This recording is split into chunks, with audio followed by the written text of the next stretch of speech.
ऐक मास्तर लय दुखतंय बघा. हार्ट अटॅक तर नसल ना मला आला? अरे हार्ट अटॅक छातीमध्ये येतो, पोटामध्ये नाही. काल रविवार होता, गदा गदा खाल्लंय, गॅस झालाय गॅस. अच्छा, हार्ट अटॅक वर येतो का? पण हार्ट अटॅक असतो काय मास्तर?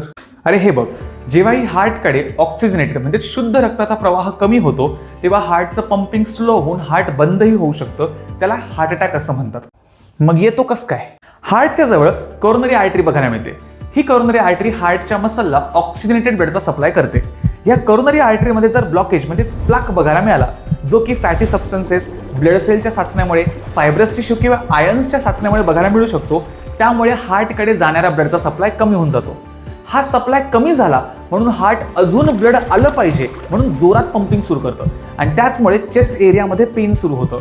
मग चेस्ट एरिया आहे, शोल्डर आहे, नेक रिजन आहे किंवा लेफ्ट आर्म एरिया आहे, या ठिकाणी पेन बघायला मिळतं आणि हेच सिम्पटम आहे हार्ट अटॅकचं म्हणजेच मायोकार्डियल इन्फार्क्शनचं. अच्छा अच्छा अच्छा, मग ते कार्डियक अरेस्ट काय असतो? अरे कार्डियक अरेस्ट पूर्ण वेगळी केस आहे.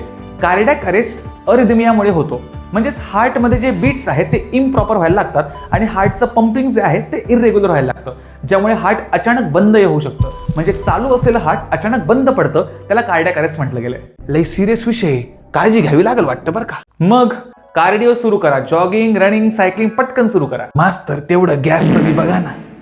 समजलं. येतोय नवीन सिरीज घेऊन डायजेस्टिव्ह सिस्टीम वरती, त्यामुळे काळजी घ्या आणि येस, सगळ्यांनी फॉलो करून ठेवा.